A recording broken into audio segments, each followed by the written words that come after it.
그 사람들이 신나야 우리도 좋은 거를 먹을 수 있게 되는 확률이 높아지는 거는 자명한 일이잖아요. 그러니까 저는 그런 차원으로 바라보면서 그의 작은 발자취 정도는 남길 수 있으면 좋지 않나, 그 정도는 생각하고 있습니다. 사실 뭐 명인이 기른 한우라 그래가지고 특별히 다른 기준을 부여받지는 않아요. 근데 소라는 게 너무 등급에만 이렇게 의존하다 보니까 좀 어딜 가나 2 플러스 1등급 구할 수 있고 어딜 가나 맛볼 수가 있는데, 실제로 이걸 맛봤을 때 등급이 좋다고 꼭 좋지는 않더라. 등급이 좋은 것들도 굉장히 천차만별하던데, 그러면 이 안에서 어떤 새로운 것들을 좀 찾지? 하고 이제 생각을 하다 보니까 우리나라에 이제 국가가 인정한 명인이 있더라고요. 그래서 이들의 소를 찾아가 보면은 뭔가 여기에서 힌트가 나올 수 있지 않을까, 이제 이런 생각을 좀 했었고요. 그러다가 우연찮은 기계로 행사에서 명인들의 소를 하나씩 이렇게 맛볼 수 있는 경우가 있었어요. 그래서 그때 맛을 보고 이게 참 괜찮겠구나, 이건 충분히 좋아할 만한 일일 수 있을 것 같다, 그래가지고 그들이 도축한 소도 그냥 도매업자를 통해 가지고 뭐 마트로 가든 정육점, 음식점을 가든 이렇게 그냥 퍼질 수밖에 없는 구조라, 시장에 유통하는 식으로만 했었지 어떤 개인이 와가지고 내가 당신의 소를 사고 싶습니다 했던 경험들이 거의 없기 때문에 새로운 일이기도 하고, 그러니까 소 한 마리를 이 불필요한 수많은 것들을 거쳐가면서 굳이 내 소를 사가겠다고? 낯설죠. 근데 낯설면은 이렇게 농민분들은 또 조금 꺼리시는 경향이 있어요. 그래서 이제 그런 분들을 찾는 것들 자체도 좀 어려웠었고, 알리고 설득하고 납득시키고 이런 데까지가 좀 되게 어려웠었던 것 같아요. 이게 명인 한우를 가져오는 것에서도 좀 여러 가지 어려움들이 있었는데, 어떤 사람의 소를 사고 싶다, 어떤 명인의 소를 사고 싶다 이래가지고 그냥 사오는 게 쉽지가 일단 않아요. 우리나라는 누군가의 소를 살라 그러면 그 소를 마리째 잡기로 이제 약속을 해야 돼요. 국내 고깃집은 대부분 좀 큰 데들이라고 하더라도 뭐 갈비면 갈비, 등심이면 등심 이렇게 부분육으로 사요. 근데 농장에서 직접 살려면 한 마리를 다 쓸 수 있어야 되거든요. 저희는 이제 음식점 중에 소를 한 마리를 통째로 취급할 수 있는 몇 안 되는 브랜드들 중에 하나다 보니까 소를 이제 마리째 살 수 있게 되죠. 명인의 소를 내가 살려면 넘어야 될 허들들이 굉장히 많았었는데, 그런 게 어떤 부분에서는 좀 운이 좋았고 어떤 부분에서는 또 사람들을 좀 잘 만났고 이래가지고 그거를 넘어왔던 부분이 생각이 좀 듭니다. 특별히 명인의 소를 따로 가져와서 우리만 오로지 쓴다 하는 것들은 아마 국내에서는 저희가 처음 해보는 일이 아닐까. 제일 생각나는 건 제가 그래도 좋은 소 찾기 이런 거에는 꽤 진심이었던 편이라 농장들을 굉장히 많이 돌아다녀 봤거든요. 이번에 소를 공급해 주신 명인분의 농장을 갔는데 너무 충격적이게 깨끗한 거예요. 원래 축사가 이렇게 깨끗할 수가 있구나. 원래 좀 분뇨 냄새들도 좀 많이 나고 장화 신지 않으면 돌아다니기 힘들고 뭐 이제 그런 것들이 제가 이제 기억하는 축사들인데, 이거는 너무 깨끗해가지고 이것이 명인의 품격인가? 이제 이런 생각을 좀 했었던 기억이 있습니다.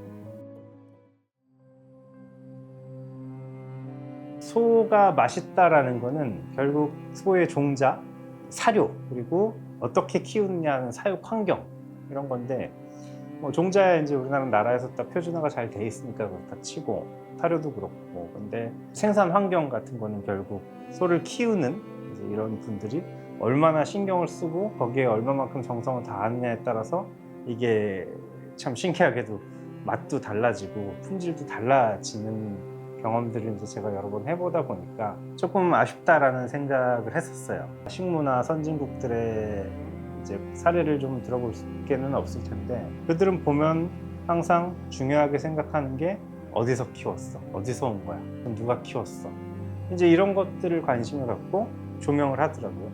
생각해보면 좀 당연한 것 같기도 해요. 우리가 만약에 우리 뭐 할머니가 시골에서 키운 뭐 배추야 이러면 가치가 있잖아요. 그게 결국 믿음이라는 것 같거든요. 내가 고를 수만 있다면 어떤 재료에서도 그런 것들을 고르고 싶겠죠. 그런 게 안 되어 있으니까 지금 우리는 이제 경매라든지 이런 그 가격들을 보고 높은 가격이 이제 좋은 음식일 것이야 하고 보는 거고, 대체적으로 또 그게 맞죠.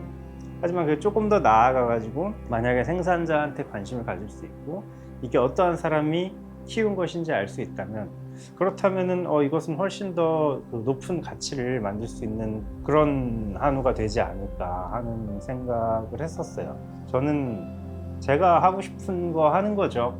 괜찮겠다라고 생각하고 내가 우리 고객들한테 드렸을 때 부끄럽지 않고, 취향의 시대니까 제가 제시하는 게 이렇게 좀 만능이 될 수는 없죠. 근데 분명히 이제 이런 부분들을 좋아하시는 분들이 생기고 그런 매니아들이 생기면은 자연스럽게 그런 환경이 만들어질 수도 있을 거 아니에요? 시간이 많이 지나고 나면 그 사람들이 신나야 우리도 좋은 거를 먹을 수 있게 되는 확률이 높아지는 거는 자명한 일이잖아요.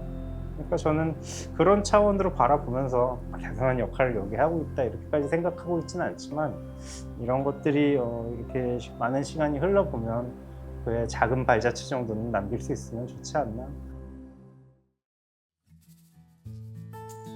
저는 이런 다른 것들을 찾아다녔던 제일 중요한 계기가 뭐였냐면, 소 자체에 좀 더 맛이 들어있는 이제 그런 소를 구하려고 많이 애를 썼던 것 같아요.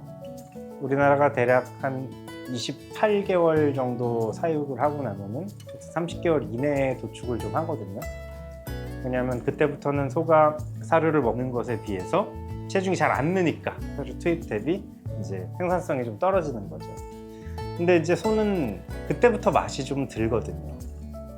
체중은 좀 늘지 않아도 좀 소의 맛물질 형성하는 것들이 조금 더 나아지는 그런 경향들을 보이는데, 이렇게 구하는 거에서도 그래서 개월령을 조금 더 최소한 한 32개월, 33개월령 이상 이런 것들로 하다 보니까 저는 개인적으로 명인의 소를 맛있게 먹는 방법이라고 한다면 소금도 찍지 말고 아무것도 찍지 말고 그냥 고기 자체를 한번 드셔보셨으면 좋겠다. 그러면 그 자체의 좀 풍미가 좀 남다르지 않나라는 그런 생각을 합니다.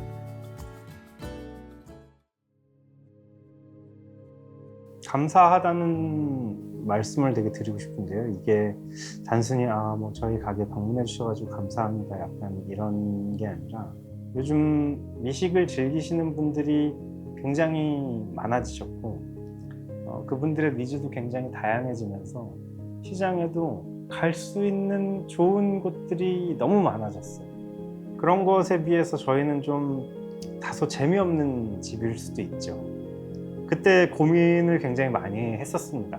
우리가 어떤 모습으로 고객한테 다가가야 될 것인가, 음식에 이런 예술적인 터치를 가미한다든지 굉장히 많은 고민들을 했었는데, 우리 고객이 원하는 또는 우리가 고객에게 제안해야 하는 그런 모습은 좀 아닌 것 같다는 생각을 했었어요. 스페인의 유명한 레스토랑 엘 불리라는 전 세계 최고의 레스토랑 중에 하나라고 항상 평가받는 곳인데, 그곳에 이렇게 셰프들이 하는 이야기도 전통을 알지 못하는데 어떻게 혁신을 이루어내느냐, 굉장히 공감했었던 기억이 있는데, 우리는 그런 쪽에 조금 더 무게를 두고 오시는 분들한테 최대한 변하지 않고, 변하더라도 지금 시대가 반영하는 것들 조금씩 변해가는 이런 모습들에, 그런 것들에 좋아해 주시는 게 결국 우리 고객들이 아닌가 그런 생각을 해요. 참 고맙죠. 요즘에 갈 데도 많고 재밌는 데들도 많고, 야 너네는 왜 이렇게 올드하니 이런 얘기들도 참 많이 듣는데, 그럼에도 불구하고 나는 여기가 제일 그냥 난 것 같아, 되게 편해, 이런 이야기들을 들을 때마다 우리가 혁신적인 무언가를 해내야 된다라는 사명감보다는, 그건 또 그것을 해주시는 분들이 계시고 우리는 또 우리가 지켜야 될 가치가 있는 거구나, 그런 생각을 합니다. 그래서 정말로 그런 고객들과 함께 나이 들어가는 벽자갈비가 아닌가에 대해서 개인적으로는 뿌듯하게 생각하고 있습니다.